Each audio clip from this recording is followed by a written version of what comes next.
It is the morning of the 6th, so we're about a week into 2020 presently, and that's kind of a cool feeling. I thought I was a little farther behind than that. I was thinking it was gonna have to be 2 weeks, but you know what? We're staying on top of it. Let's keep it going, shall we? If you missed my talk on motivation, how to stay motivated, go ahead and check it out because it is great. I can't believe it came from myself, because I've always been a believer of motivation is just something you deal with. If you're not motivated, you got to do it anyways. It's a harsh truth, and I can't believe that I pieced together a way to like make it easier. I don't know. I'm just amazing like that. You're amazing like that. You can do that too.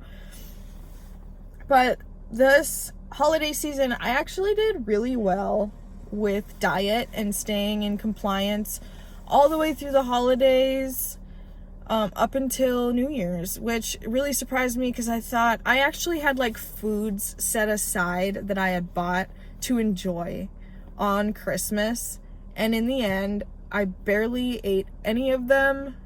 In fact, I threw a lot of them in the garbage, which is a huge step for me, man.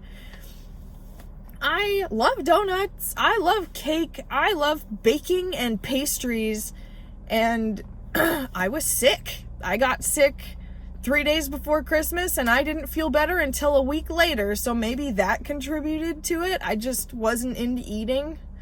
And being sick, really, I had to stay home and get better. I was just a coughing mess, and maybe that I'll make that my excuse for not being in the gym for the last 2 weeks as well.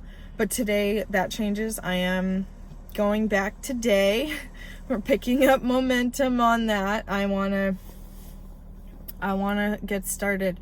I am not as focused sometimes. That's something I'm getting better at evaluating when I'm focused and when I'm not, and then catering to that, because oftentimes I didn't really realize what being focused was. And I see this a lot in my daughter, because she herself is very as well, because she wants to do things but she doesn't really try very hard. She'll definitely take the easy way out, which may just be being a kid, but at the same time there's like she's just not to the point where she wants to put any effort into something. And I realized that I was pretty much the same way until not that long ago, a couple years ago, if even. Yeah, I mean, maybe a couple years ago when I had to graduate college and I got my mastery, and yeah, I had to do that, I guess. But it's not until now when I want to accomplish like a big, I mean, those were other goals too. Those were big goals. Come on, let's not discredit myself, but I don't feel like those were nearly as difficult as what I'm trying to do now, which is face like eating habits, emotional habits, and like rebuild a part of myself that I just have never seen before. Maybe not rebuild, just build in general. And that is this competition. It's not a competition yet, but the idea that I want to compete, that's new to me as of the last couple years. I've never been a competitive person. I've been in basketball, track, soccer, volleyball, and in all of these things, all of these sport-related things, I would go to practice, but I wouldn't go to the games. Maybe I went to like one game of each of those things. And you got to realize I was in track like 3 years. I was in volleyball a whole year. I was in basketball 2 or 3 years. Is that all 4? And I was in soccer for several years as well. I do remember enjoying soccer. I probably went to more than one game there, but I was also like 7. So I never wanted to compete. I never wanted to be like good at something. I mean, sure, I wanted to be good at something, but I did all those things because my friends were doing them and because I wanted to have fun. Thinking back on it, I wasn't very well liked because I wasn't focused. I didn't know how to play the games. I didn't know how to do them well. And I just would goof around all the time. And I can see why that would be frustrating for coaches, because you know, when someone doesn't take you seriously, who wants that? My focus. I am learning more about what it is to be focused, because once I was focused for like, I think about a month, I was pretty focused on my diet. I was actually like hitting 90%, 95% compliance for a couple weeks there, and it felt good, and I was seeing results. That's the best part, isn't it? Especially just like beating your head against something for years or months. It's just frustrating when you can't see results, but I was actually getting there.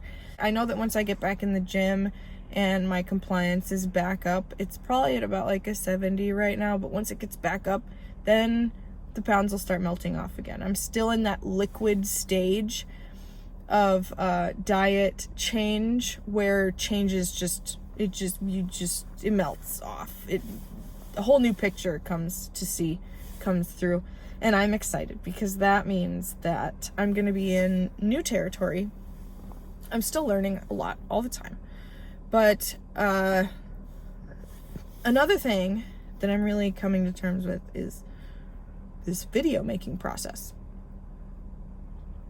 You guys are going to watch me transform, because I'm getting so much more comfortable with it and so much better at it, and I'm enjoying it a lot more. The editing process is still tough because I'm so long-winded. It's hard to edit a lot of useless words, but I'm getting better at cutting out the junk, I think. And I'm going to set a time limit on myself so that at some point, I just have to stop and submit it and stop picking things apart. Otherwise, I could take 10 minutes of footage and edit it for 8 hours. It's just a waste of time. So, perfection is overrated. If you want to do something for fun and because you enjoy it, just do it. Don't stop letting yourself be your enemy, because you're your biggest asset. I'm my biggest asset, and I'm learning how to work with me.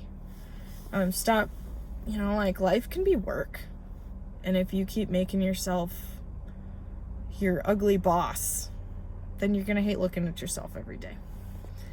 So that's my goal for this next week. Optimally, I want to have 100% compliance with food, which will realistically probably be leaner than it's supposed to be, and maybe a couple meals interchanged here or there. They'll have about the same macros, with the exception of being a little leaner. It just gets hard with going to work, having certain things with me. Like, if I'm having hamburgers, keeping my vegetables separate from my meats, and then my bun separate from those. That's like 3 things that are hard for me to, just as an example. So I might switch it out for something more simple, like white chicken, cup of veggies, and a quarter of rice. Because then that's like my meal plan that I did in there. That's so easy. I throw it all in the microwave. It's all in one container. I just eat it and I go. Realistically, it'll probably be a little different, but it'll be about that 95% mark with my macros. Oh, we're getting some sun. You can see the cars driving and causing some flashy. Sorry if that's distracting. It's incredibly distracting for me. Is that better? Look at me, solving problems. Workout wise, cardio 5 times a week, weights 4. I'd love to do that because it's been a couple weeks since I've done all of that, but I already know that Dom's daily onset muscle soreness for me hits really hard in the beginning and then tapers off. If I can keep the momentum, I won't have to worry about it, but usually I do really well in the beginning of the week, even with DOMs, and then I kind of fall off at the end of the week because I start getting burnt out, and I start to miss my family. I start to miss having time with my family, and let's be honest, the gym typically takes away that time. So that's a trade-off that I have to make. My family's getting more accustomed to it. I'm getting more accustomed to it. There's still guilt associated with it, so I got to work through that. But I make up for that when later in the week when I might have more time off to do something with my daughter for at least a couple hours, something special, something that she really loves and enjoys. Because now I'm working 7 days a week.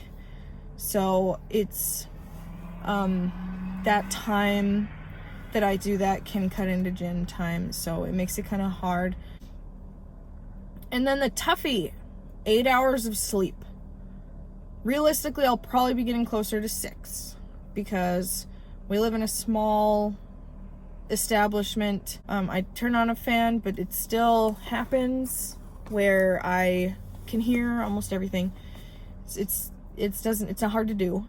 It'll be a bit more difficult to sleep during the day until I'm 100% acclimated to that schedule, because I have been on a night day, like working during the day and then nights on weekends for the last couple weeks. But now I should be straight nights, 7 nights a week. So it should be easier. So I'm gonna try and hit that 8 hours of sleep because it's super important. I want to keep my cortisol down so that I can keep getting them gains. I'm so excited to get swollen again because it's been a while from not exercising. I'm always afraid of like losing so much muscle if I take like a week or 2 off. But the reality is it takes a little longer, and if you keep eating right, it should be good. But I've got anxiety around that. That'll drop off once I start going again, which should be any minute now, as soon as I'm done here.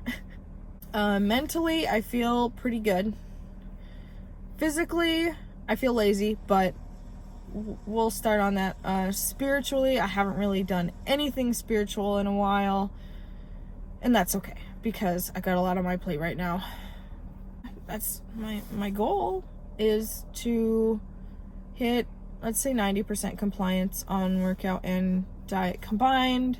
I have a really good feeling about it. So thank you if you hung in there for this update. It's really just kind of a journal thing I want to do for each week. And it's probably going to be just like this, in the car, on the way to the gym, after work, into the sunrise. So I'm excited to have you along for the journey. Comment if you have any suggestions or ideas for future videos or what I had to talk about now. And subscribe if you want to see more, because I've got a lot more coming. But thank you. Have a great week. And I'll talk to you again soon. Bye.